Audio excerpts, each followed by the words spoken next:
देश की आज़ादी के लिए ऐसे तो कई क्रांतिकारियों ने अपने प्राण न्यौछावर किए हैं और उनमें से काफ़ी जनजातीय योद्धा भी रहे हैं। पर आज हम लोग जिनसे प्रेरणा लेने वाले हैं उन्हें इतिहास के पृष्ठों पर भी अब तक कोई खास स्थान नहीं मिल पाया है। यद्यपि उनकी भागीदारी किसी भी क्रांतिकारी से कम भी नहीं रही है। आज हमारी यह नैतिक जिम्मेदारी बनती है कि हम इन क्रांतिकारियों की जीवन गाथाओं और वीरता की कहानियों को आम लोगों के बीच लेकर आएं और इनकी वीरगति को वो सम्मान दें जिनके वो हकदार हैं। इसलिए बायोग्राफी सीरीज में आज मैंने ऐसे ही एक महान क्रांतिकारी तिलका मांझी का वर्णन करने को चुना है। बाबा तिलका मांझी का जन्म 11 फरवरी 1750 को बिहार के सुल्तानगंज में तिलकपुर नामक गांव में एक संथाल परिवार में हुआ था। इनके पिता का नाम सुंदरा मुर्मू था। उनका वास्तविक नाम जबड़ा पहाड़िया था। पहाड़िया भाषा में तिलका का अर्थ होता है गुस्सेल और टमाटर की तरह लाल लाल आंखों वाला व्यक्ति। वे ग्राम प्रधान थे, इसलिए उन्हें मांझी भी कहा गया, क्योंकि पहाड़िया समुदाय में ग्राम प्रधान को मांझी कहकर पुकारने की प्रथा है। इसीलिए तिलका मांझी को यह नाम उन्हें ब्रिटिश सरकार द्वारा दिया गया था, क्योंकि वो ब्रिटिश सरकार से काफ़ी रुष्ट रहते थे। साल 1857 में मंगल पांडे की बंदूक से निकली गोली ने ब्रिटिश सरकार के खिलाफ विद्रोह का बिगुल फूंक दिया। इस विद्रोह को भारतीय स्वतंत्रता संग्राम का पहला विद्रोह माना जाता है और मंगल पांडे को प्रथम क्रांतिकारी। हालांकि 1857 की क्रांति से लगभग 70 से 80 साल पहले बिहार के जंगलों से अंग्रेजी हुकूमत के खिलाफ जंग छिड़ चुकी थी। इस जंग की चिंगारी फूंकी थी एक आदिवासी नायक तिलका मांझी ने, जो असल मायनों में भारतीय स्वतंत्रता संग्राम के पहले क्रांतिकारी थे। भले ही आपको हमारे इतिहास में तिलका मांझी के योगदान का कोई खास उल्लेख ना मिले, पर समय समय पर कई लेखकों और इतिहासकारों ने उन्हें प्रथम स्वतंत्रता सेनानी होने का सम्मान दिया है। जैसे कि महान लेखिका महाश्वेता देवी ने तिलका मांझी के जीवन और विद्रोह पर बंगला भाषा में एक उपन्यास लिखा, जिसका नाम था सालगिरी डाके। एक और हिंदी उपन्यासकार राकेश कुमार सिंह ने अपने उपन्यास हूल पहाड़िया में तिलका मांझी के संघर्ष को चित्रित किया है। Contribution of Tilka Manjhi in freedom struggle. यह वह दौर है जहां एक और देश अंग्रेजों की गुलामी का दंश झेल रहा है। चारों तरफ ब्रिटिश आक्रांताओं के जुल्मों का कहर बेबस हिंदुस्तानियों पर बरस रही है, तो वहीं दूसरी ओर पहाड़ों जंगल में रहकर अपना जीवन यापन करने वाले वनवासी समाज अब तक गोरे के चुंगल से मुक्त है, क्योंकि वो जिन ठिकानों पर बसा है वहाँ पहुँचने की गोरे भी हिम्मत नहीं करते। आक्रामक व हिंसक प्रवृत्ति का माने जाने वाला यह वनवासी समाज अपनी बस्तियों को लेकर बेहद संवेदनशील है। नतीजन कोई भी इनके क्षेत्र में प्रवेश करने की हिम्मत नहीं करता है। यह पहाड़ियों को काटकर उस स्थान पर झूम कृषि करता है, जंगल के कंदमूल और फल उगाकर अपने जीवन यापन कर रहा है। इसमें जंगलों और पहाड़ों के बीच अपनी एक अलग ही दुनिया बसा रखी है। लेकिन कपटी अंग्रेज ने इन बस्तियों पर अपना कब्जा करने के लिए महाजनों साहूकारों को मोहरा बना लिया है। सदियों से जल जंगल जमीन और जीव संरक्षक रहे वनवासी जनजातीय कबीलों बस्तियों को अब गोरे अपना निशाना बनाने लगे हैं। गोरे अंग्रेज महाजनों साहूकारों को कठपुतली बनाकर उन्हें अपने इशारों पर नचा रहे हैं और गरीब वनवासियों पर तरह तरह के आर्थिक बोझ लादे जा रहे हैं। इसी दरमियान देश में अंग्रेजों के संथाल जनजातियों की तत्कालीन बिहार में रहने वाले और खेती करने के उद्देश्य से विस्थापित कर दिया जाता है। इस स्थान को दामिन एकोह कहा गया, जो भागलपुर से राजमहल तक फैला हुआ है, जहाँ पर पूंजीपति सेठ इन गरीबों का लगातार शोषण कर रहे हैं।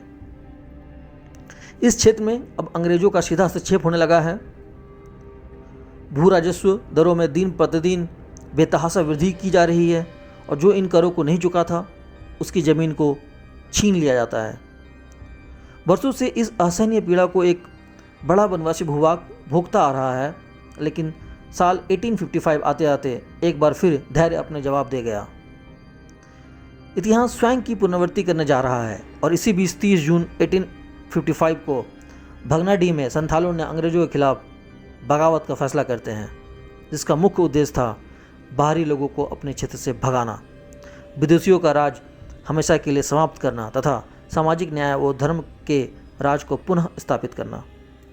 यह विद्रोह संथालों का एक सुसंगठित आंदोलन बन जाता है, जिसमें करीब 60,000 से ज़्यादा लोग शामिल होते हैं, जो ब्रिटिश सेना के अत्याधुनिक हथियारों के सामने अपने परंपरागत तीर धनुष, बर्छी एवं भाले जैसे हथियारों के साथ सशस्त्र क्रांति करने का मन बना चुके हैं। संथाल हुल मतलब संथाल क्रांति का नेतृत्व सिद्धू कानू, चांद और भैरव नाम के 4 आदिवासी भाइयों ने किया, जिसमें इनकी बहन भी फूलो और झानो भी सहयोग दे रही थी। कई छोटी बड़ी मुठभेड़ वनवासी लड़ाकों और अंग्रेजों के बीच होती है। मेजर जनरल बरो के नेतृत्व में सेना की कई टुकड़ियां भेजी गई, जिसने संथाल परगना में भीषण रक्तपात किया। लगभग 15,000 से ज़्यादा संथाल मारे गए और गांव के गांव उजाड़ दिए गए और आखिरकार 1856 में इस विद्रोह को बर्बरता से दमन कर दिया जाता है। लेकिन इससे पहले एक युद्ध ऐसा हुआ था जिसने इस क्रांति का बीज इन पहाड़ी लड़ाकों और जंगलों में वर्षों पहले ही बो दिया था। जबड़ा पहाड़िया के नाम से मशहूर तिलका मांझी एक ऐसा ही नाम, जिसे भारत के औपनिवेशिक युद्धों के इतिहास में पहला आदि विद्रोही होने का श्रेय दिया जाता है, जिन्होंने राजमहल झारखंड की पहाड़ियों पर अंग्रेजी हुकूमत से वर्षों तक लोहा लिया। तिलका का बचपन पहाड़ों जंगलों की गोद में ही गुजरा। वनवासीय पारिवारिक पृष्ठभूमि के चलते तिलका को धनुष बाण चलाने और जंगली जानवरों का शिकार करने में महारत हासिल थी। देखती ही देखती बड़े बड़े पेड़ों पर चढ़ जाना और पलक झपकते ही उतर आना उनके लिए बहुत ही सामान्य खेल था। निडर और वीर तिलका जंगलों में बेधड़क घूमते, कसरत कुश्ती में भी उनका कोई शानी नहीं था। किशोरावस्था तक तिलका मांझी को अंग्रेजों की शोषण नीति और अभद्रता स्पष्ट रूप से समझ आने लगी थी। अपने परिवार और स्वजातीय बंधुओं पर हो रहे अत्याचारों को लेकर उनमें अंतर्मन में एक आग धधकने लगी थी, जिसे क्षेत्र के जनजातीय सरदारों के संघर्ष से हवा मिली और तिलका ने युवाओं की एक टोली बनाकर बनचारी जोर के स्थान से विद्रोह का बगुल फूंक दिया। वनवास क्षेत्रों में बढ़ते विद्रोह को काबू करने के लिए हुकूमत ने अंग्रेज अफसर क्लीवलैंड को मजिस्ट्रेट बनाकर भेजा, जिससे तिलका मांझी ने एक मुठभेड़ में मार गिराया। अफसर की मौत की ये खबर जंगल में आग की तरह फैल गई, जिससे अंग्रेजों में तिलका को लेकर खौफ और भी बढ़ गया। तिलका को पकड़ने के लिए गोरे कई तरकीब अपना रहे थे, क्योंकि अब तिलका उनके गले की फांस बन चुका था। इसके कुछ समय बाद ही आयरकुट के नेतृत्व में जबड़ा पहाड़ी की गुरिल्ला सेना पर अंग्रेजों सेना का जबरदस्त हमला हुआ, जिसमें कई वनवासी लड़ाके मारे गए और तिलका मांझी उर्फ जबड़ा पहाड़ी को गिरफ्तार कर लिया गया।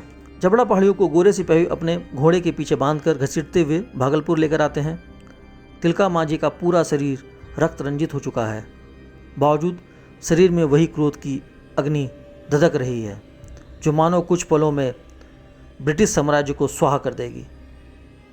उसकी लाल आंखें गोरे सिपाहियों को उस तक आने के लिए चुनौती दे रही है।